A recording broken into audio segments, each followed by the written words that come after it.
Now recording. We love it. We love to hear it. Love to hear it, love to see it. Love to see the notification as well.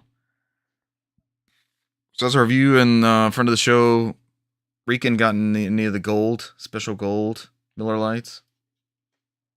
The gold can? No, we're in a big kick now where we don't... My alcohol consumption has gone down to Brant's level.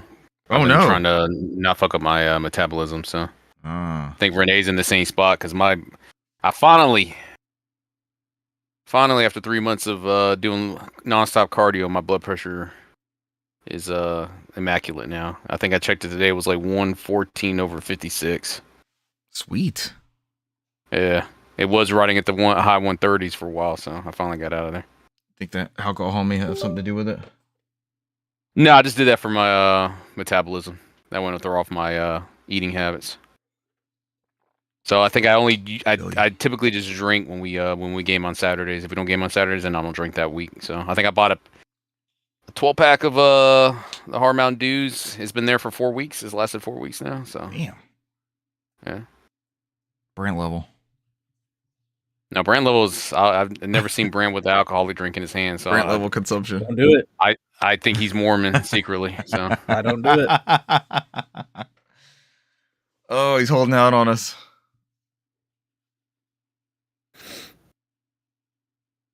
Depressant stimulant. Cesar, what are you using for your depressants now? Are you only stimulants? No depressants, only stimulants? So typically, I'll get the Celsius, that marshmallow drink I tell you, the energy drink. Yeah. So I jump in it. I get up at like 4:45, about 4:30, 4:45, and I jump in the car. I get one of those Celsius drinks. I ride down to work. Man, which is crazy because it's literally 15 miles. It takes me 15 minutes to get to work if it's 5 in the morning. If I go like 7 a.m., it takes me an hour to get to work. So I typically drink that Celsius on the way to work, and then I hit the gym for 2 hours. That's usually what I do. So okay. So that is to answer your question. I get my stimulant there. I think I'm at the point now I only drink coffee in the mornings on the weekend now. I don't even get coffee at work. I just drink the Celsius and I just chug water. Yeah. Oh, I ain't going without my coffee. I gotta have my cafe. I still have yet to have your Celsius. I know you raved about them and they were on sale at Kroger. I think they still are this week. I think they kept that promotion going. The 99-cent ones. You let me know because they killed it at the Stockbridge one. So. Oh, it's probably dead then. Because it was one of those weekly deal scan things. I bet it. Yeah. So my three favorite is the Fantasy Vibe, which has the toasted marshmallows. The second one is the Player Vibe, which is pina colada, which is actually pretty fucking good. And then there's a third one called the Retro Vibe, which is a sherbet, like an orange sherbet, like a flavor sherbet. Those are to me the three best. Everything I have had, every other flavor like blue raspberry, they're all garbage. Oh, but those three are the only ones that I will buy. I love orange sherbet. Yeah, it's good as fuck. So I went through that $1 one, and I literally filled up the fridge. And I've been taking one a day before I hit the gym, so I think I got at least another week. I filled the fridge. So, I bought out those three flavors. I bought every one of them they had. Damn, so, you did load up. I can't beat $1, man. That's normally like $3. Yeah, can't beat that. Yeah, it's $5 in my job if I go down into the commissary area. So. That's why me and my friend, me and my coworker we'll drink the muscle milk sometimes, and I'll make fun of him. We'll make fun of each other because usually when I see him up there, it's like, oh, you went down there and paid $20 for that one muscle milk. He's like, yep, you know it. that thing's like $6 or $7. It's like you could buy a whole pack for for like 10. So we always give each other shit. It's like, you went down there and paid $20 for that thing. He's like, yeah, slight markup. I didn't feel like going to the store. Yeah, slight markup. All right, you guys ready to knock this thing out? I'm gonna urinate real quick, but yeah, let me do that. All right. Pastime urine. Last minute. Yeah, you're good. I still have that Master System game in here. I need to put it back on the shelf. Great golf. I need to go back out to that store and see if they have anything. Brent, you been hitting up your local game store recently? No, not recently. Just those games acquired from with the guides and stuff. Yeah. So good prices on those guides.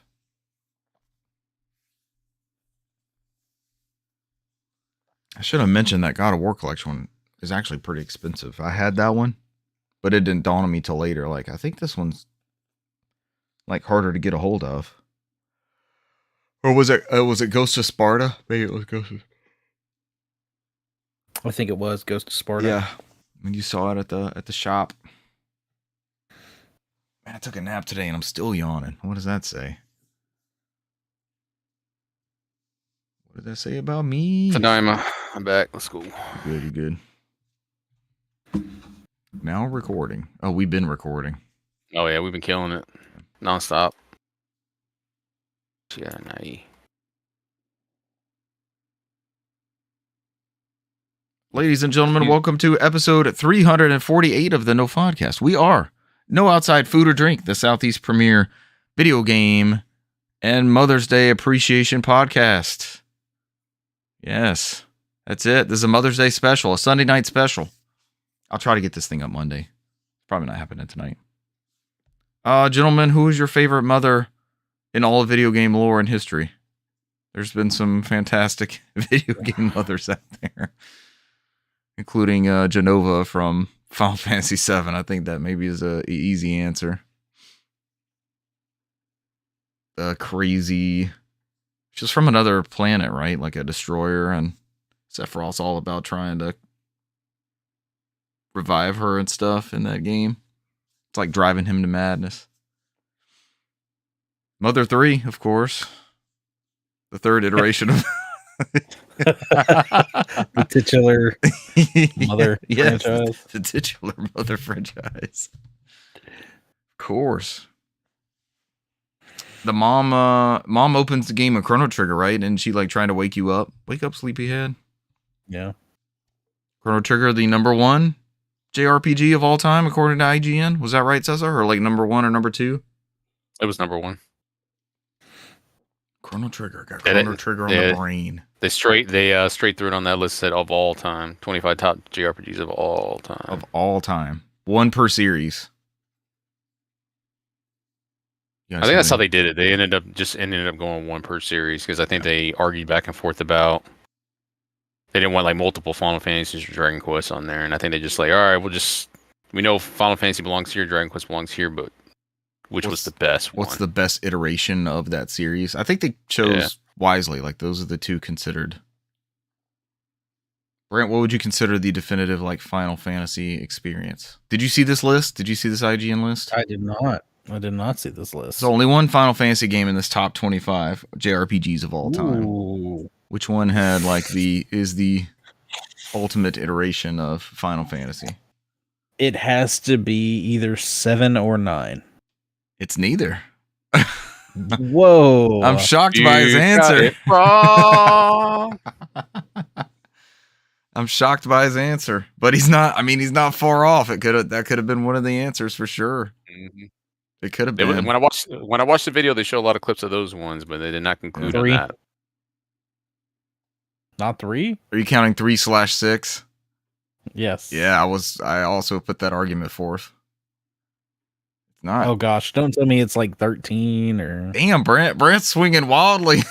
Yeah, man, you're just swinging at wild pitches now. Sheesh. There's another one in there that's very, very good. That I would have brought it before 13. I'm just saying, don't tell me it's something like 14. Oh, I got you. Like something silly. It's not a wild one. So now you can narrow it down. 4. 4 would not be a wrong answer either. It's a good ass game. I think it was number 4 or 5 on their list. Go ahead, Brant. It's right on the tip of your tongue. It's 4, yeah, or it's 3 on their list. No. The numbering, the final numbering, but it was not the third or fourth iteration. Yeah. What does that leave you to? What does that leave you to, Brant? Only one, man. Only one. Did they put? Don't tell me they put 8. Holy shit, man! You're just going for it. Brant's beating around the bush. He read the article. He's like, I'm going to throw out every single one that's not the one they're going for. Brant, you're just fucking with us now, man. There's no way. Yep. Brant's Googling numbered Final Fantasy titles. Brant, randomly just saying bullshit. This is probably my most played Final Fantasy, despite never having finished this game. See, I would have said 9. 9 is up Then. there, and I may or may not have started 9 again. Huh? Or 10 and 10 too? You're close, you're halfway there, you're almost there. Let's drop off one of those. He said it. We're gonna give it to him. Yeah, that would have been sneaky to kind of put 10, 10, 2 in there, right? Since it's like a dual skew now. No, that when I watched the video, they said they looked at all the sequels and offshoots, and they treated everyone as their own. So okay, like World of Final Fantasy would have been considered that sort of stuff. Yeah, even Strangers of Paradise, even though they said the game's not that bad, but it's not that one. They fucked it with everybody and said it was going to be that one, but. Yep, Brand got it as Final Fantasy X was on that list. There's some interesting games on there. Golden Sun for the GBA is in there. Let's go down this list here. So at number 25, you have Shin Megami Tensei 3 Nocturne. And they said there was a ton of Shin Megami Tenseis that were good. They especially like the duology of 4, but they ended up going with 3 because that encompassed what humanity is what they decided on that one. I didn't watch the whole video, but they kind of went in the reasons. Yeah. Number 24, Breath of Fire 3. Number 23, Golden Sun. 22, Ni no Kuni, Wrath of the White Witch. 21, Lost Odyssey. That is awesome that Lost Odyssey is on there. 20, Star Ocean: The Second Story. Number 19, Bravely Default 2. 18, Live Alive. 17, Tales of Vesperia. 16, Kingdom Hearts 2. They picked Vesperia out of all the Tales games? Kingdom Hearts 2. Yeah. Do you agree with that? I like certain Symphonia better, but I think Vesperia was the most popular one, probably, between most people. Gotcha. It's probably the most played one, too. Abyss was also up there, too. I don't know, man. It is what it is. Grandia 2, number 15. Number 14, Like a Dragon, Infinite Wealth. 13, Xenogears. 12, Paper Mario: The Thousand Year Door. 11, Octopath Traveler 2. 10, Legends of Heroes: Trails in the Sky. 9, Pokemon Heart Gold and Soul Silver. That's the only duology they put on that one. What was that? Brant just grimaced. Brant, why did you... Why are you grimacing at that one? I would not put that on a JRPG list. Really? It's turn-based combat. I mean, it is. Oh, JRPG list. Yeah. I'm conflicted about that one. I get what you're saying. Oh, it was my first RPG was Red. I mean, it is. I mean, I guess it is an RPG, but when you think like classic JRPG, I do not think Pokemon. So number 8, Suikoden 2. Number 7, Earthbound. Number 6, Dragon Quest 11. Number 5, Xenoblade Chronicles 3. Number 4, Metaphor Refantizo. Number 3, Final Fantasy X. Number 2, Persona 5 Royale. And number 1, Chrono Trigger. Hey, we did get a Mother game on there. There's some Mother. We came back around to the Mother question. We did. Mother 2 is on there. Mother 2. Yep. Yeah, it's a pretty good list. I like lists because now everybody's talking about it, right? A lot of people very angry about Bravely Default 2 being on there versus 1, but then there's some people that said, nope, Default 2 is the right one to put there. I was like, it's very divided on that one. I haven't played either. I think I played the demo of the first one, but that was about it. I'm literally looking at this Reddit where I pulled up the list, and the first comment is Bravely Default 2 over the OG is kind of weird, I think. It doesn't want 2 games from the franchise get ranked here, huh? They're very arguing back and forth about why Default 2 was chosen before 1. Didn't Renee play a shit ton of one of those? No, not Bravely Default. Octopath Traveler, yeah. The first one, yeah. Damn, he was playing the hell out of that game. So out of this list that I have not played, Octopath Traveler 2, which I've seen people argue that is one of the best RPGs ever made, and so is Xenoblade Chronicles 3, which people have argued that's one of the best RPGs ever made. That they actually on that list where the guy talked about it's the best RPG Nintendo's ever made. They said is Xenoblade Chronicles 3. Holy shit! Really? So, and that one's not it's not a direct sequel, right? They all are in the same universe, but it's not directly following. They are, yeah. I think it's very popular with a lot of people because there's some mech Gundam type stuff in there. So flying around. It's very anime-ish, just put it that way, from what some of the scenes they showed on there. So Gotcha. Well, we kind of, but it does interconnect all 3 games together and kind of completes same that saga. shared universe, right? Yeah. Yeah. Yeah, the other characters from those other first 2 games do show up in here. Other characters from, not the main MCs, but it's kind of like Suikoden type, where they have other characters and side characters show up in that final game. But it's definitely one to play in release order. Yes. You get more out of it that way. And the Switch is a dedicated Xenoblade box. You have every Xenoblade title on there now. I didn't get Chronicles X. I've been waiting on a sale for that one. I don't have that one yet, so I have yet to complete my Xenoblade Switch collection. If not, VGP will reprint it like they've done the other ones. Yeah, they're awesome for doing those big collections. I think I got that golden, was it Torna Golden something I got from them after that had been out of print for so long. We kind of jumped straight into Mother's Day discussion and then the top 25 JRPGs of all time. So, hey, if you're new to the show, that's what you get here. You might get some rambling sometimes and some deep dives into games or just some random shit. But we do have a news section. That news tonight. New Sony studio. How about that GTA 6? That could have been the question mark, but I see one down there. Gears on PS5? Question mark? Maybe we put one there too. There we go. Yep. Yeah. Everyone's favorite video game Dolphin is back? Question mark. What is your favorite video game Dolphin? And we have your May Game Pass games. I'm one of your hosts, Richard Bergman, joined tonight by Newsmaster Brant McKee. What's up? Brant, thank you for building the news. Yep. No problem. We needed to discuss these things along with top 25 JRPGs of all time, according to IGN.com. Speaking of .coms, did you guys see the Giant Bomb is now independent? They were able to buy their autonomy back from, not Red Ventures. Who had them last? I can't even remember. Maybe it was Red Ventures. Fangamer? Fangamer. It was Fangamer. Yeah. Red Ventures sold them to Fangamer. They were because CBS sold it to Red Ventures sold it to Fangamer. Mm-hmm. It's been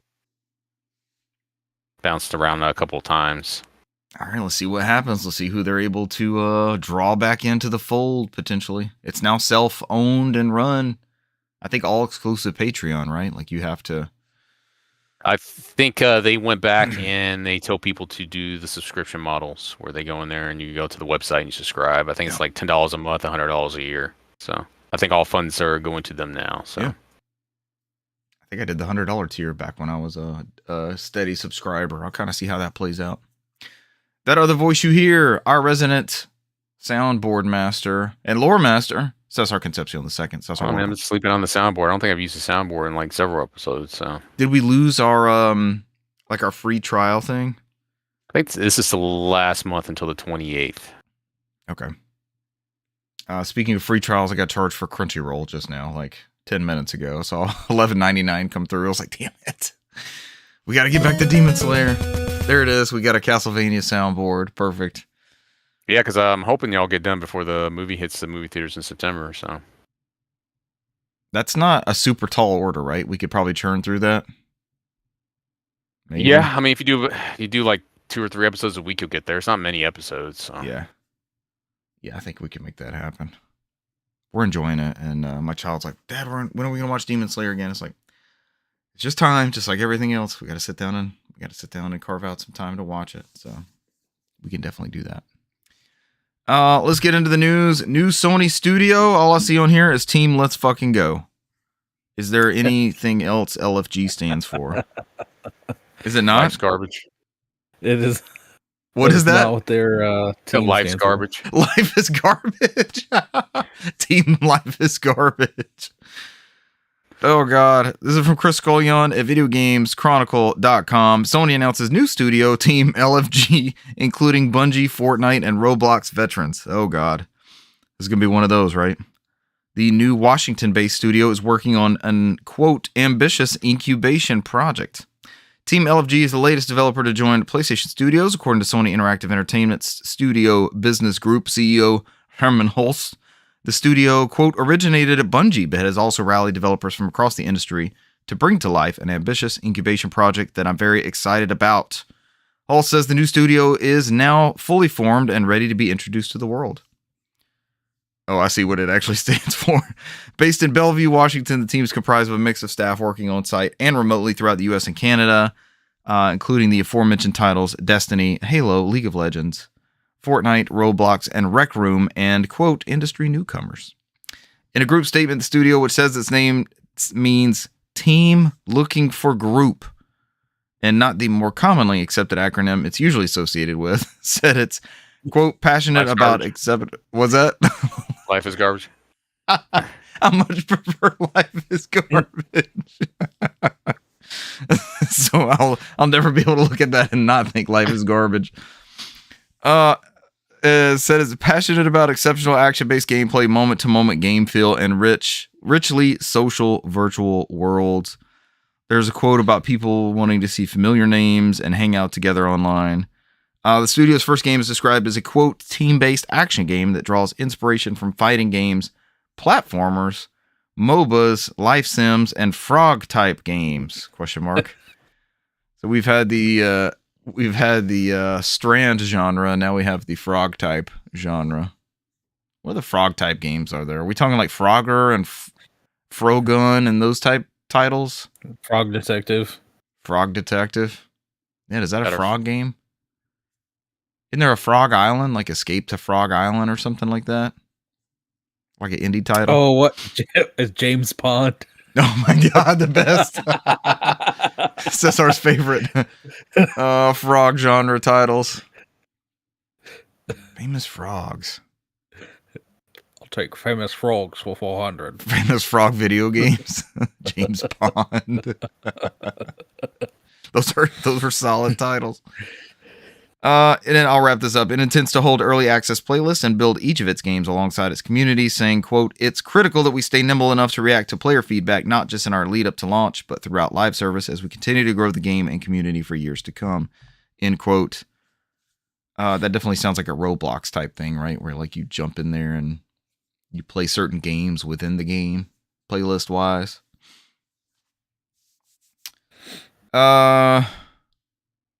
Life is garbage. I look forward to what they're gonna spin up there at the studio. It might be garbage. Also putting that in the thing pretty early. Something about fighting games and platforming is it gonna be another like Smash Brothers ish thing, or I don't know how a MOBA or frog type fits into that, but. So when you've got Roblox and you've got Fortnite in there, you've got people who are used to curating content on like weekly spin-ups and monthly seasons and all this sort of stuff, right? Mm-hmm. It almost seems like a Fall Guys type thing combined with Party Animals, or what is the one where the people would like get together and it was kind of like Smash Brothers. Gang Beasts. My kids like Gang Beasts because of how those things move around and like stick to each other and stuff and flop around. Yeah, that was my thought reading that article beforehand. We'll see. They need content, right? Content is king. I mean, you need content like you said, Roblox or Minecraft, something that it's easily readily available for multiple people. And people want to jump in growing. there. Yeah. Keeps growing, and it's a social space like Warzone has been, or Halo is for us, right?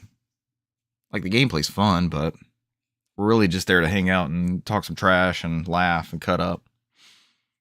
Kids do the same thing. I've seen it with Roblox. Like, let's get in this Roblox room, and they're just running from, there's a thing called like Rainbow Friends or something, and these giant creatures that stalk them down, and they have to hide from these things creeping around the rooms, and they're just hanging out and laughing. They die over and over, and they laugh and cut up.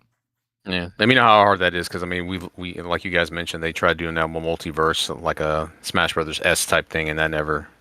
I mean, you saw what happened to that. That's going away. So, and that was a ton of cool properties. That was that the one with like Scooby Doo and all that stuff. Like, yeah, the WB stuff. The Roadrunner. I need that Roadrunner tennis game still. I just want to play Roadrunner tennis. Your frequently returned Roadrunner tennis? Yeah, like Amazon most frequently returned item, Roadrunner tennis. Yeah, man, next, you were trying to walk me to the edge. I just scrolled down the page. It's like this item's been frequently returned. It's like, nah, I'm good. I got was like, close. It dropped to $20 and I got close, but I'm like, nah, I'm not. This is Uh, going I'll on a f- shelf, or it's gonna be I'll one f- stream. it's like the Funko game. I'll fuck with it when it's like 10 or less. So You know what I'm doing? I'm chasing the high of us discovering that Tokyo Olympic Games 2020 video game that was so good. So many good moments came from that fucking Tokyo Olympic Games. the final Olympic Richard games, right? Time. It's like they're not making any more of that shit. So. That was it. That was the last Olympic video game we ever got. That might be it. They had no interest in doing any more. Is what they said. So Yeah, that's crazy. That's got to be a cycle, right? That'll come back around, I hope. yeah, because what was their NFTs is what they were arguing, right? It's like, oh, we'd rather do this with the Olympics or something like that, and that's kind of like going the wayside now. So non-fungible tokens. Mm-hmm. Oh boy, where are we going with that stuff? These aren't Already games. gone. We'll be all right. Yeah. This is a videogameschronicle.com article from Chris Scullion again about the GTA 6 trailer, but we all watched it, right? We can just talk about. Was there anything of note you wanted to add from this article, Brant, when you threw it in here? It was just the fact that, of course, this came out, I guess, a few days, or they canceled it last week, like the end of the last week, and then 5 days later, we got this trailer. Mm-hmm. And this shit looks so good. It looks so good that they had to reiterate that yes, this images were captured from PlayStation 5. The base PS5, right? Mm-hmm. Yeah. Had 80 million views after one day, this article notes. It's the best looking current gen game that I think we've seen so far. Yeah, it's ridiculous. That's that Rockstar attention to detail. They spent a lot of detail on digitally rendering booties. There is some extremely accurately rendered booty all through that trailer, all the way through. But people have been doing some cool deep dives on the trailer and stuff. Apparently the strip club is... What's that? You see the beer, how it's foaming and fizzing, and it's got sweat on it. When he's walking out of the convenience store and there's the six bottles in the pack, and the way the fluid is moving in the beer. Strip clubs are apparently going to be equal opportunity this go around, so never know what you'll roll into there on ladies' night. You might have to plan accordingly, depending on if it's a male character or a female character. So, whatever floats their boat, you might be in there, and some swinging Richards going on. But this trailer just looked fucking phenomenal. The characters seem amazing. First time we get Richard physics. Yeah, instead of the other physics. Yeah, on base PS5. Oh man, I can't wait to see the tech breakdown behind this thing and how this game is running and stuff. And they said it was a mix of gameplay and pre-rendered stuff, right? They're doing a combination of that. Looks really good. Looks ridiculous. It's it took 12 years to make. It does, doesn't it? Mm-hmm. Man, just I on and off dabble with GTA 5, and it still impresses me, all the stuff that's packed into that game. That's a hell of an experience. And they keep updating it. Didn't it just get a huge patch for PC? And yeah, it got that next gen overhaul, so they're doing a good job keeping that one going. PS3, PS4, PS5. It doesn't quite get the Skyrim treatment, but yeah, they keep it active for sure. Damn, it's damn near close to that Skyrim treatment. Mm-hmm. The only thing that might cannibalize GTA 5 sales is GTA 6, right? It's to that point. Pretty much. And they've waited 12 years to keep that from happening. Well, it'll be 13 by the time this one comes out, right? Or 12 and a half. Because now it's May 26th of next year. May 26. Man, there's going to be a lot of people calling out from work that day, right? Definitely. Yeah. This may be one to digitally pre-order and have downloaded and all that sort of stuff, and not have to deal with all the madness. Unless retailers start throwing us deals, trying to get all of our bucks. This might be that type of game where they do something like that, right? People have midnight openings again, and they're adding stickers or soundtrack CD or some sort of exclusive to get you in because they know everybody's buying this. They want to race to that would be fun again. They might. I'm just thinking of the old days. GTA launches were always a good time. Gears of War is coming to PlayStation 5 in August. That can't be possible. What's next? Forza? Jordan Midler, according to VideoGamesChronicle.com, one of Microsoft's biggest franchises is making the jump to PlayStation. Gears of War Reloaded is officially coming this August to PS5, Xbox Series X and S, and PC. So this is 20 years. They note 20 years after it was first released on Xbox. This is a boosted version of Gears of War Ultimate Edition, basically the remaster that came out on Xbox One and then PC. It's coming August 26th for $39.99 on all platforms. It'll be on Game Pass day one. Xbox players who own the digital version of Gears of War Ultimate Edition receive a free upgrade to Gears of War Reloaded. Gears of War Reloaded includes support for 4K and 120 frames per second and the multiplayer suite from the original game. I did read later that is in multiplayer only. The campaign is still 60 frames per second, which kind of threw me off. I was like, really? Is that how this is going to go? But that's a hell of an improvement to add on to this. Yep. Yeah. I saw a list of kind of the stuff that it's not in this article, but I kind of saw a list of stuff they were adding. But it's cross-platform. Of course, I want to feel how the chainsaw feels with the DualSense. I think they'll really do a great job with that chainsaw with the DualSense. And what's crazy is this is getting a physical release for PS5, but not for Xbox. PS5 and PC, right? Did I see that? Yeah. PS5 and PC physical release. Yeah, I may jump on that PS5 physical release. Another excuse to play through Gears of War. This campaign is so good. It's only 2 players. It wasn't until Gears 3 when we got 4-player co-op. But this is still a really, really good campaign. Friend of the show, Buish, and I ran through this 2 years ago, maybe, and then started the second one. Was it that long ago? I feel like it's been that long. Maybe. We're kicking around restarting 2 and doing that again. So there may be some content upcoming. Doing it back on Thursday nights. Maybe I'll see what works for him again, and kind of see what our podcast schedule ends up shaking out to. It's kind of been inconsistent here and there, but we've all got shit going on, so we want to get it consistent for people who tune in when we do the live recording, and we do appreciate you showing up for the show. But we have to get it in. We have to get it in. Yeah, we're much like Giant Bomb. We're independent, but no Patreon funds incoming because we don't have a Patreon. We could probably fix that ourselves. That and life happens.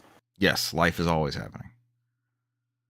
What do you guys think is next? Do you think the Halo small bits and pieces iterations? Yeah, not Master Chief Collection. Yeah. Smart. It's been talked about. Mm-hmm. I would buy it for the Switch too. I feel like now we're just gonna get the same treatment for Gears of War, where they're just gonna do an upgrade for Halo, OG Halo, and just give it out free for Xbox people. Yeah. And just keep going a la carte. I don't think we'll see a Master Chief Collection. I guess we're probably see Halo a la carte on everything and just upgrade the series ones. So keep funneling these things into Game Pass to make Game Pass content for your subscribers, but then also make money on the other platforms at the same time. Mm-hmm. Pretty smart. It's not a new game. We've been playing Gears of War for 20 years, like this article notes. It's gonna be a new game for some people. It will be. Yeah, I'm about to say it's a new game for those who've never jumped ship, who only had the loyalty to the one brand. So, because I mean, the closest the Gears got on PlayStation was what? Remember when Epic was getting ready to release Gears on PlayStation, and then Xbox swooped in and bought it from them to prevent that. They're like, yeah, they didn't want that to happen because it was about to come to PlayStation at that time on like 2013, 2014. Yeah, there's a playable build of Gears 3 on PS3. There's footage out there of people playing it. Yeah, remember when we were bemoaning Epic Games losing Gears of War and not knowing what they were going to do next? They turned and published Fortnite, and the rest is history. Now they have a game store that funnels revenue, and Fortnite makes money hand over fist. They have a game engine that's popular. Yep. So. The engine, too. They're doing okay for themselves, right? They'll be Unreal, all right. One might say. Is this getting a... I closed the article already. Did they say anything about what version of Unreal this was going to be in? Is this an Unreal 5 game like... I think the only thing remaster? I think the only thing they noted on there was what I think this is being developed by the People Can Fly group. That's it. Or it's being co-developed by them. Yeah. They know their shit. It's Bulletstorm and Gears of War Judgment, right? They made their own Gears of War game. Yeah. And then I think they worked on multiplayer for some of the other ones. Yeah, I'm excited for more people to play Gears. I think everybody should play Gears. This series is awesome. Be more excited when Gears 2 comes out and we can play Horde mode and play River. Oh my god. Yeah, if this is a hit, if people love this world and this franchise, and even the multiplayer is good on this first Gears game. I played a lot of this back in the day with friend of the show, Charles. But Gears 2 with the Horde mode totally stepped it up. That's a game changer. I mean, Gears 2 and 3, they're coming at some point because there's no PC version of those, right? So at some point they're coming. Awesome. Anything else, who knows? But I imagine 2 and 3 is going to get remade because you're going to try to get that on PC for that PC Game Pass. So. Yeah. So they announced Gears E-Day, which is like a prequel to the first Gears. Not as far back as like Judgment, but this is Marcus and Dom. Is there any other Gears properties like in the works? Is there a movie or TV show or something that this could also be, a media property? People drumming up interest for this. I mean, you have that Netflix movie they announced like years ago. They haven't done anything with. So I feel like we're supposed to get a Splinter Cell thing before now too. Yeah, that hasn't really happened. I don't know. I mean, we'll see what happens because. I mean, the Minecraft movie did well, so now, studios are going to be like, all right, what other gaming properties we can kind of try to mimic here, so. Sonic until movies it all do blows well. up. Yeah, until it blows up in their face, like, oh, like Borderlands. Nobody came and saw that movie. I heard it was a garbage movie, though. Hot take, I'm not a huge Borderlands fan. It just doesn't. It's not great to me. Doesn't click. Yeah, and then I see all this stuff is like Borderlands 4 is coming. I was like, didn't we already play Borderlands 4? Hasn't that been out for like 10 years? I guess that's the newest one. Played 3. We tried playing 3, and everybody hated 3 apparently. So that's why the excitement on 4 is so notably high. So because it's supposed to be like your favorite magicians out there saying like, oh, it's back to form. Just like Borderlands 1, 2, and pre-sequel. I mean, you and I played a couple hours of 3, right? That was like an early PS5 game we were messing around with. And that was like apparently the worst one to play. So it was fine. It just didn't. Do you have any experience with Borderlands, Brant? I've played a little bit of Borderlands. The last time I actually tried to play it is probably one of the worst ways. On the Vita, you can try to play the game, which is the Borderlands 2. I knew what was coming. I will counter offer Brant and say the worst way to play it is the VR one on PlayStation VR. Oh, it's bad. Really? And then do the 90-degree angles. Across the map. Oh god. First person. Vita's a fine version to play. Yeah, I know FPSs are a little takes a little dippy sometimes, but I'm not puking every 5 seconds. So, I mean, I just as we're like looking at 4-player campaigns and stuff to play on Saturday nights and stuff like that, I feel like this franchise should be a slam dunk for us. Did we try one of these? I mean, they're all playable. One on PS4, right? I think all of them been ported, right? So, do you want to try one of those collections, the Handsome Collection or something, and play? I'd rather play PUBG at some point. I'd rather play PUBG. Yeah, we can kick it around. We'll see. We talk about this and then we just do Warzone for 4 hours. Yep. Go on. Warzone or Halo or. I'm down now. I'll do some Warzone right now. It was very unsatisfying Warzone play last night. Uninspired Warzone play. Did Hale Reekin have a good time with us though? Yeah, he said it was super tired because I guess I was about to say he seemed like he was half asleep. Yeah, he was yawning. His workout schedule was eat up a lot of his time, so that can happen. All right, let's fly through this news. A new Echo the Dolphin game is coming, as well as remasters of the first 2 games. I didn't know that first part was coming. This is from Chris Scullion at VideoGamesChronicle.com. Eco-creator Ed Annunziata was interviewed on the official Xbox Wire website as part of an article celebrating Asian and Pacific Islander Heritage Month. Annunziata, who created and designed the first 2 Echo the Dolphin games on Mega Drive Genesis and produced its spin-off aimed at younger players, Echo Jr., was asked what the future holds for the Echo series. Quote, "Me and the entire original team are going to remaster the original Echo the Dolphin and Tides of Time games," he replied. "Then we will make a new 3rd game with contemporary play and GPU sensibilities." And Annunziata. Hey, Ed. I'm butchering this. I'm usually good with names. Ed also directed players to stay tuned to an Echo the Dolphin website, which currently shows a countdown clock. The clock is currently counting down to April 25th, 2026. Right before you'll be playing GTA 6. The original Echo the Dolphin released in December 92 and was praised for its detailed graphics and atmospheric soundtrack. It also gained notoriety for its difficulty. I never beat Echo the Dolphin. It became extremely difficult. It was followed by a sequel, Echo the Tides of Time, which was released on the Mega Drive Genesis in 94, with a Mega CD, Sega CD release a few months later. After the release of spin-off game Echo Jr., the series remained dormant for a while until Sega and developer Appaloosa Interactive released Echo the Dolphin Defender of the Future on Dreamcast and later PS2. They also made that Jaws Unleashed game on the PS2 and Xbox. It's very good 3D Echo-like. The Echo genre, the Dolphin genre. Is that up there with our Frog games? Ed had no involvement in this new game, which was a 3D adventure rather than his 2D side-scrolling games. Back in 2013, Ed, who didn't have the rights to the Echo the Dolphin IP, attempted to crowdfund a spiritual successor called The Big Blue, but that was ultimately unsuccessful.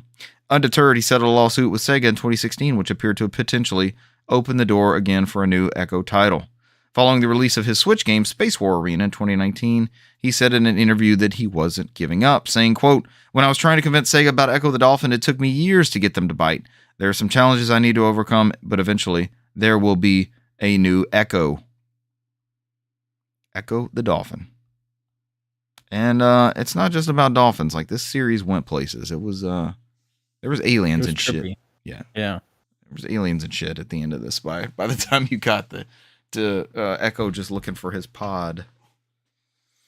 Oh my god, look at this Game Pass roster. This is a shit ton of fucking titles. There's some good shit in here.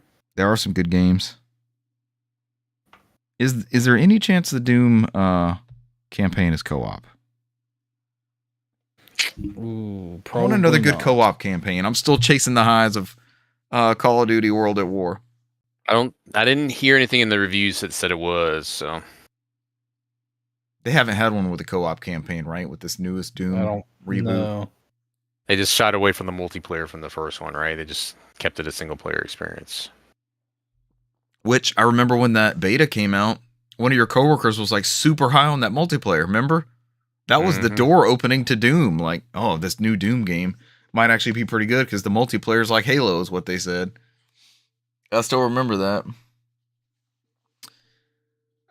Here we go. Game Pass games. Available today. This comes from Megan Spur. And this is as of, I don't even know what day this was published. I feel like, oh, there it is, May 6th. So as of almost a week ago. Available today, Dredge. Coming to cloud, PC, Xbox Series X and S. I have yet to play this. I feel like I have it on multiple platforms, and it's supposed to be a super awesome experience. May 7th. What's that? It's same. Yeah. I want to try it out. It's one of those I need to get around to. Coming soon, Dragon Ball Xenoverse 2, May 7th. Dungeons of Hinterberg, May 7th. I feel like that's a return to Game Pass, but it's not mentioned in here. Oh, now with Game Pass Standard. Okay, so some of these are Game Pass Standard titles. Flintlock, The Siege of Dawn, coming to Game Pass Standard. Metal Slug Tactics, out now on Game Pass Standard. Revenge of the Savage Planet, Cloud, PC, and Xbox Series X and S, May 8th. That is for Game Pass Ultimate and PC Game Pass. Available on Game Pass day 1. May 8th. It's out now. Oh, this is the sequel. The first one was called like Journey to the Savage Planet, right? Mm-hmm. Okay. Yeah, this is a sequel. All right, I got hung up in there. When that company got bought by Stadia, and then they got released afterwards. Gotcha. This is the sequel. I was like, this game's been out. What are we talking about here? Teenage Mutant Ninja Turtles Mutants Unleashed. Game Pass Ultimate, PC Game Pass Standard. What is this one? Is this another side-scroller beat-em-up type thing? I don't remember. This has to do with the newer movie that came out recently, which was phenomenal, and I adored. And there's a TV show which I've yet to watch. I mean, it's being published by one of your favorite publishers of all time, which is Outright Games. Outright Games? OG says it on the box. OG. Oh. Outright Games. I thought you were going to say Game Mill, and I was going to lose slight interest. Unless it's Roadrunner Tennis. I guess who owns Outright Games? No. Game Mill. No, they don't, but they're adjacent to it. It's the JLN studios of our NES days. I think according to this article right here, they put on here licensed games mainly based on family-friendly properties similar to Game Mill. Some people are calling them Game Mill Europe because they're a UK company. So yeah. Warhammer Vermintide 2. Oh wait, guys, get ready. Making a return to the Game Pass library. Fight together with your friends against the forces of chaos and Skaven in this epic 4-player co-op game set in the Warhammer Fantasy Battles world. Vermintide 2 expands the intense first-person combat with a brand new enemy faction, 15 new career paths, talent trees, new weapons, an improved loot system, and more. Brant, correct me if I'm wrong, but this is the one that plays like Left 4 Dead, right? I'm trying to see. Correctly. Go on. Is this it? Are we going to give this a go? May 13th. No. We gotta wait a couple days. Why'd you say no? Why is it? We're just playing 4 hours of Warzone every Saturday. 4 hours of Warzone. Oh, I see all these things you're trying to give us Xbox, and we're just gonna play 4 hours of Warzone instead. We do this all the time. Well, we're gonna play this, and let's decide on something. We played all the way through Call of Duty World at War. That was awesome. We beat the whole campaign. That was fucking sweet. That reminded me of the old days. We would go through stuff like that. Next up, this is the big one, May 15th. So this isn't out yet. This will be out this week as of the recording. Doom, The Dark Ages. Game Pass Ultimate and PC Game Pass. Available on day 1. This is a prequel to the critically acclaimed Doom 2016 and Doom Eternal. Next up, Culebra and the Souls of Limbo. They also faithfully recreated Brant's Halo Infinite experience on that game too. So. Oh, great. It's a 200 megabyte Blu-ray disc. It's 85 megs, and people got copies early, and they couldn't play it. They couldn't play it early because they couldn't download the game. 85 megs on a 100 gig Blu-ray, Ultra Blu-ray disc. So fucking stupid. Y'all bring up the full game. They said the full game's 85 gigs. It would have fit on the disc. So why? And we got that doesn't even make any sense. 1/1000th of that. You have 1/1000th of the game code. I saw an argument on Reset Era. Like, people hate this, right? Like, Brant hated popping in Halo Infinite, and it's nothing but it's a game key card. But at least they're advertising it. At least they're ahead of everything with it. They kind of did it with the Switch with download required, right? It would just say download required on the box, but that typically meant you just had a code in the box. But I don't know. I like knowing what I'm getting or not getting, essentially. To that point, have y'all seen floating around that there was a hack or something at Arc Systems, and it kind of leaked a bunch of information about Switch 2 stuff, and part of it was the offerings that Nintendo gave developers to release their games was either digital only, 64 gigabyte cards, or game key cards, which are 8 gigs. Yep, and that's it. And I think that's why this is happening. That's why Play just said the argument is that nobody wanted to pay the extra money for the 64 gig one and take a loss on their profit line. So the biggest thing is like maybe they're expecting that. Okay, maybe they only want to produce one card rather than produce a 32 gig and a 64 gig, and maybe costs will eventually go down. But for things like we even talked about Puyo Puyo. Puyo is like a 4 gig game. Why couldn't they fit it all on that little 8 gigabyte cartridge? Why is it still a game key card? How much storage is on a game key card? Negligible. 8 gigs. 8 gigs. It's still 8 gigs? Yeah. That's the minimum. So you could fit two of the Puyo Puyo games on that one make any game sense. Key card, and they just game key carded it. Why? What was the decision behind that? Got me. Have we seen how this process works? Is it like funneling you to the store to download, and maybe you see DLC packs and all that sort of stuff? I think you just stick it in, and it just you click on it. It gives you a notification has to download. Yeah. Now downloading. Kind of defeated the whole purpose of the Switch, because everything else, I mean, PlayStation.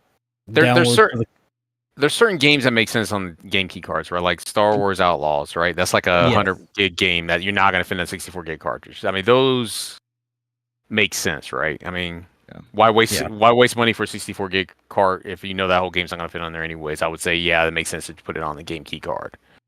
You know what I mean? But if it's something like Brant said, if it's something that can fit on a 64 gig cartridge, they're doing a great injustice of just fitting it on there. On the 8. I mean, that's why I think on the 8, right? On the 64, just in general, because there's so like Bravely Default is more than 8, but it's less than 64. They could have fit on the 64 gig card, but Mark Hart World is 23 gigs. So Donkey Kong's like 13 or 15, I think I saw. Yeah, in which they couldn't use a game key card to fit on there, so they had to put on a 64 gig card. So I feel that it kind of hurts. Like eventually it will kind of hurt the Switch brand, because that's always been the thing is, I mean, aside from the blue banner games where you see, hey, download required, most of your Switch games have been, hey, you pop it in, boom, you can immediately play it. Yeah. And now you're going to have somebody that grabs a game, maybe they're going on a plane ride, or maybe they are going to be somewhere where they don't have internet. They pop it in, and then all of a sudden it's like, hey, download required, no internet connection. Yep. You're SOL.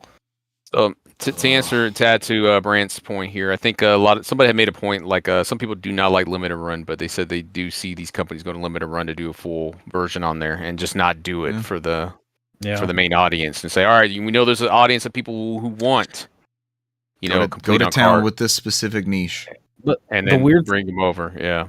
The weird thing is like, even, we've, Cesar, me and you've talked about how Marvelous, all their releases here in the West are all on the cartridge. Yeah. But if you actually look at their Japanese counterpart, it's on a game key card. So it's like even region based. What are the titles they make? Weird. That's the Rune Factory and Story Seasons, the new ones that are coming through. Demon X Machina. Yeah, okay. There's all 3 games that got coming out this year is full on cart. So okay, as well as Cyberpunk. And as well as the Nintendo first party. I think those are the only confirmed games. Yeah. I may end up supporting Cyberpunk for that reason. I know, Cesar, you said you with your wallet. I may do the same thing. Yeah, because they've been advocating it, right? Like, hey, we know people are cutting corners, but we put everything on here because that's the way people wanted it. So I'll buy it. If they sell millions, then people look at it like, oh, we'll sell millions more. And CD Projekt Red is like that. Like, I remember I called out of work to play Witcher 3 Wild Hunt when it came out, and you got a soundtrack CD. There was a thank you note inside the game. Like, they've been like that. I know Cyberpunk kind of launched. I mean, they own God, so they're big on preservation, right? So yeah. And we just got what? Breath of Fire? Was it Breath of Fire 4? 4. Mm-hmm. So not the one you mentioned on your list. But Breath of Fire 4 is a good game, but also they went back and just added they just updated Silent Hills 4. Silent Hill 4. So with a lot of cut content that never made the original game, as well as a lot of fixes, because there was some buggy stuff in that PC build. So they're still trying to keep it playable. So what a preservation effort! That's just awesome. Dino Crisis 1 and 2, right? So I mean, They listened to the fans. They voted Breath of Fire 4 was in the top 3 for like the last 6 months, and they brought it. So I haven't played any of those PlayStation Breath of Fires, even the PS2 one. 3 is still my favorite. 4 is not that bad. They did things differently on there, and then 5 Dragon Quarter was completely different. And ever since then, it's like a roguelike, right? Yeah. Then they did like they did the web browser one for 6. I think they called it 6, but it was like totally web based, and they've not gone back to form since. So yeah, because I think that one is gone. They took that game away because it was an internet based game. So. I feel like 4 is the one that the people trot out there for like best graphics of the PlayStation. Like you just see this amazing sprite work and some awesome 3D models. And yeah, but is 3 similar to that? I might check. 3 was more. 3 was more in the veins of the first 2. Like the it was Super like Nintendo ones. It was like a 2D, and it was more like a upgraded Super Nintendo type game. Yeah. And so the best, I mean. The best way to play that one is probably the PSP one. That's the one you had the region issues with, right? Yes. Yeah, I think they ended up releasing it digitally in America before they fucked with that store. So, Gotcha. I mean, the store might be up, but I think it was released digitally in America. I think it was a physical copy for Europe. The store is up, I believe. We haven't talked about the PlayStation store going down, right? I think it's just the OG PlayStation store, not the Vita store. Yeah. I'm talking about the PSP store. Yeah. You have to have a PS3 to connect to it to get to it. But you can still buy those games. You can do it on Vita too. Yeah. So I think it's still on there. So Breath of Fire is still playable. Oh yeah, you can still buy Breath of Fire. It's crazy to me that store's still up. I feel like we're on borrowed time, but I mean, there's still millions of people accessing it, even though it drops steadily each year, right? So at some point, they're going to be like, well, there's not enough people on here to keep it running. So, I can't argue that. So, I mean, they've been smart. I mean, you can still download your PSP games on there, even though the store's closed, right? So, yeah. It hadn't take away your ability to like, oh, your games are gone. So, we'll wrap up the Game Pass stuff. Colibra and the Souls of Limbo, May 16th. And then May 20th, you're getting both Firefighting Simulator, The Squad, and Police Simulator, Patrol Officers. Those are both coming to Game Pass Ultimate PC and Game Pass Standard. Not going to do in case you missed it. It's just Elder Scrolls 4 Oblivion Remastered. DLC game updates. Diablo 4 Belial's Return, available now. Overwatch 2, Brant, Season 16, time to check back in. Stadium. Overwatch 2, Season 16, Stadium, available now. What does that mean? Step into Stadium, an all-new way to play where each round is fresh and customization is key. Celebrate with the Stadium. Initiation event and... Yeah, that sounded... Oh, with the Stadium Initiation event and earn exclusive rewards until June 24th. Then, in the core game... Just take away that U and M and change it to an A. Stadia, with the Stadia initiation event. Then in the core game, take aim with Frisia, the new DPS hero. Unleash magic with Doki Watch and Mythic Juno. Plus even more in the premium battle pass. Brant, it's time to get back in there. Overwatch 2. We expect an update. If Brant's not in there spending money on a Gundam skin, I don't think Brant's coming back. So yeah, I saw that and I'm like, damn, Gundam skins in a dead game. And then Street Fighter's coming soon, and I mean that's all they have is the collaborations at this point is what they're selling. They literally trying to make it to like a Fortnite where they're just like, oh, your big collab, here's a reskin of this character. So, Sea of Thieves Festival of Fishing available until May 12th. You can fish in Sea of Thieves now? Apparently. Maybe we try that out. Plenty of fish in the sea. Sure, yeah, 4 of us on there just fishing. Like. Plenty of fish in the sea, Brand. That's what we're going with. I guess there are. Plenty of thieves there, too, apparently. Yep, we need a friend of the show, Mark's Night, on here for our Sea of Thieves Fishing for thieves. Yeah. Fishing for thieves. Leaving Game Pass. Moby Dick Simulator now? We already have Police Simulator and Firefighter Simulator. Yeah, why not a Captain Ahab Simulator? Leaving Game Pass May 15th, Brothers, A Tale of Two Sons. Chants of Sinar, Dune Spice Wars, Haunty, and The Big Con.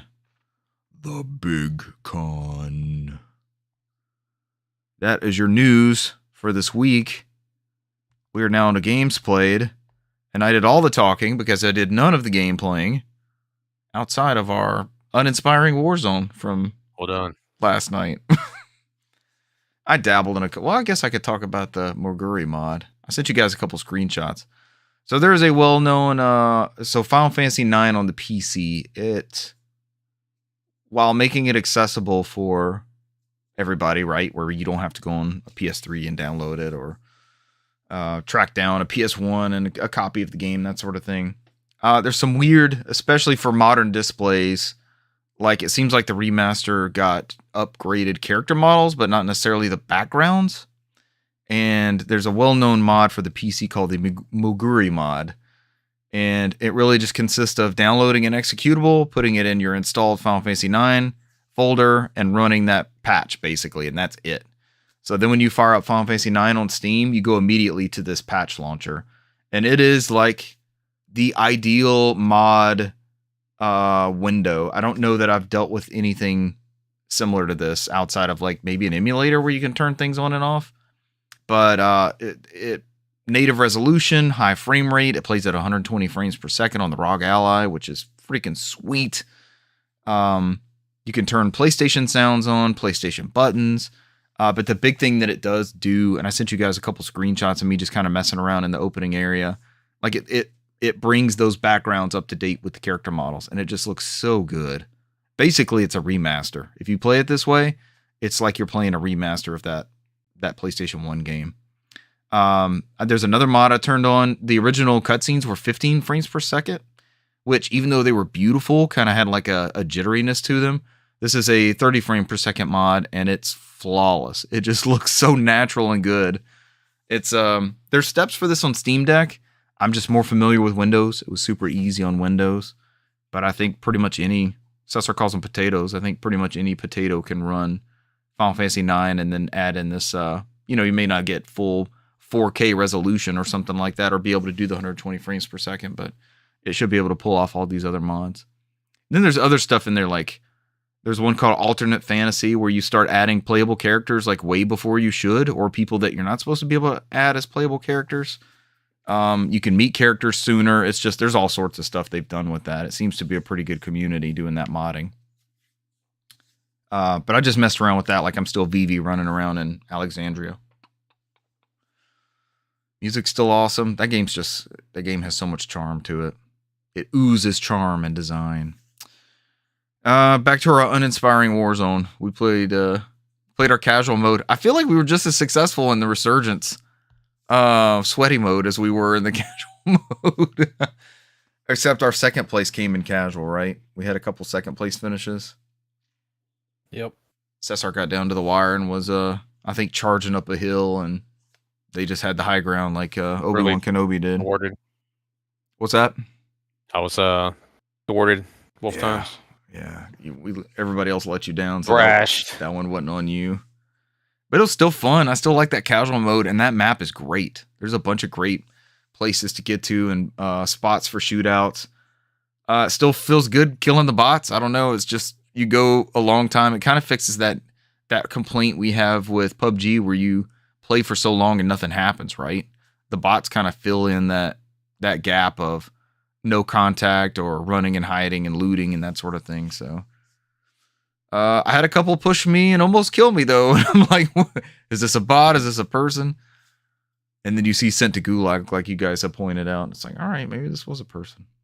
I haven't yet to lose at a Gulag, which is surprising. I won 6 of my 7, I think, last night, or 5 of 6, whatever. However many we played, I only lost 1 and was out. But then we either got a jailbreak or it was that round that glitched. Oh my gosh, yeah. Remember, we were out. That We were was like weird. done. We were back in the main menu like to load up a new game, and then we got the jailbreak and we all ended up back in there somehow.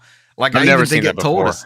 It even told us like 11. I didn't even hear it because I had just died, and I remember I did the Gulag earlier, and I couldn't. You don't get a Yeah, we watched Cesar die, and then we heard the jailbreak noise. I was like, damn, we just missed the jailbreak. Yeah. We went into the menu and started like doing something else, and then it just fucking threw us back in the other game. That was crazy. But it threw us back into like what, the final circle or next to last circle. Like, it was just pure murder when we got there.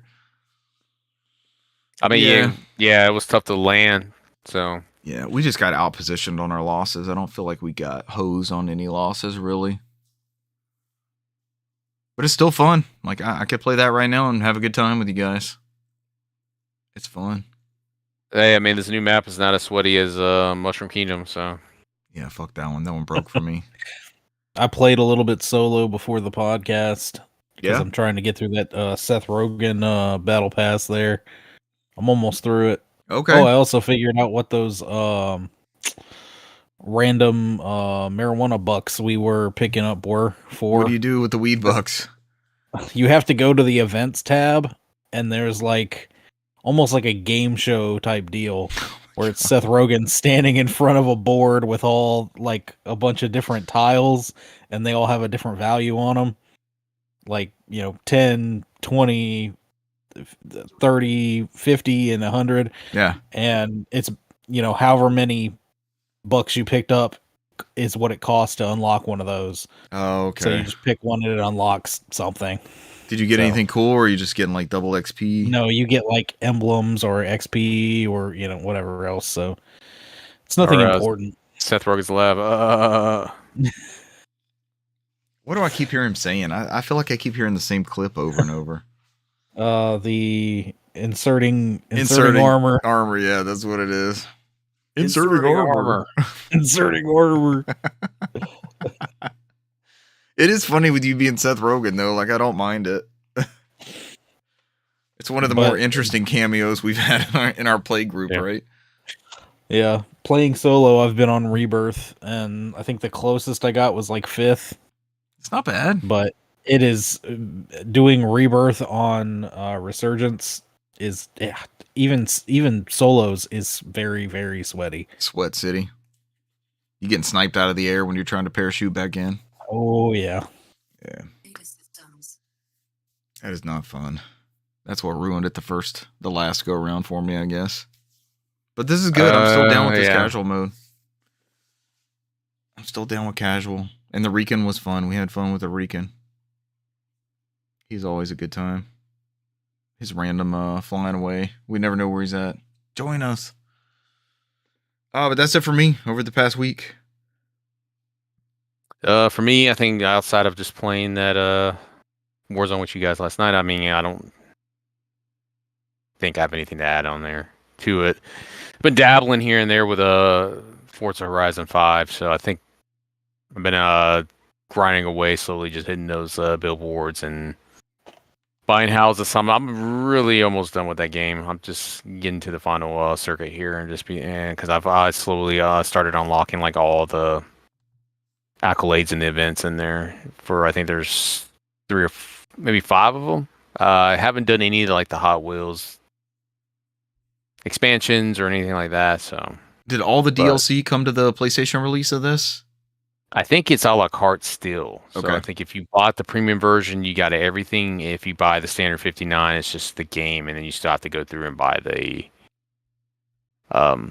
DLC or the game or the game of the year, or whatever the season pass is. So I mean, because I think a lot of those cars are in there. They do them in packs because I guess of the reason why it's for licensing, right? Licensing. So I mean, I guess it's better to do it that way versus to worry about delisting a game, because this game's how many years old? It's like 4 or 5 years old now. It's the last one they've done. Has it been that long since they did a Forza Horizon? Used to be like biannual. That's crazy. Yeah, but remember they split them off to 2 teams, and I think they ended up using both of them to finish up this new Fable, right? So Fable.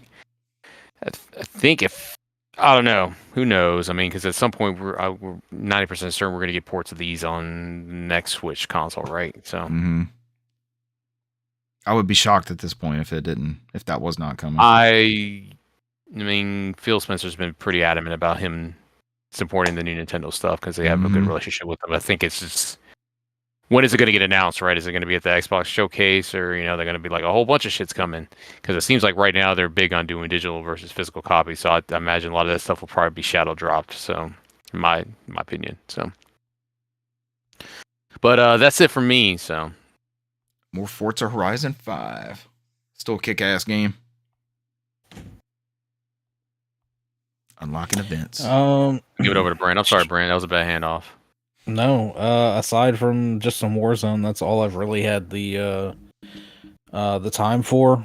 I turned on a cloud device and started trying to play was that Claire Obscura Expedition? Yeah. Or Claire Obscura Expedition 33. Mm-hmm. And just the stream was a little choppy, and for something like that that's like very reactive based, that's got the kind of QTE battle system and dodging and blocking and stuff like that, it's not tailored to that. So I was like, I'll come back to that, because that's another one of those it's being highly touted right now. Yeah. We're in a golden age of RPGs right now, it feels like. Metaphor last year. This one this year, like big hits. New properties too. Yeah. I mean, these were people that split off from Ubisoft. So it's a French studio, right?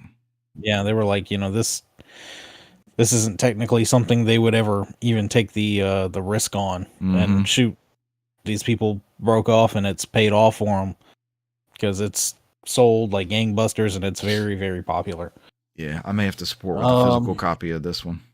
Yeah, physical copy is still very, very difficult to come by too. I think it's still sold out everywhere. So is it? I got it Game Pass, so I might try to do the physical PS5. Mm-hmm. That was my idea. Physical games. Speaking of, for PS5, got some games acquired. Games acquired. Cesar's game that he was running through, the new Bleach Rebirth of Soul. Haven't gotten a chance to play through it, of course. And then Devil May Cry 5 Special Edition. So you're is that what your celebratory gift for Cinco de Mayo? Yes. Featuring Dante from Devil May Cry. He got DMC 5 on Cinco de Mayo. For PS5. For PS5. It's the 3 5s, yeah. It's all the 5s together, the 5 verse. I didn't know that got a PS5 native port. I didn't know that got a physical release. That's cool. I think it was with the Virgil stuff, right? I think all the DLCs included. That's the complete version, was the PS5 and series versions. Oh, cool. Mm-hmm. I've actually got the PS4 version of Devil May Cry 4 coming, and I may even, because I looked, I don't have it anywhere.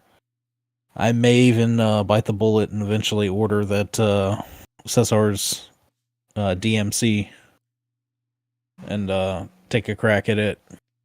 The Ninja Theory one? Alex Garland, DMC. Hey man, I love an Alex Garland film. Guy knows how to write stuff. Brent's on a DMC kick.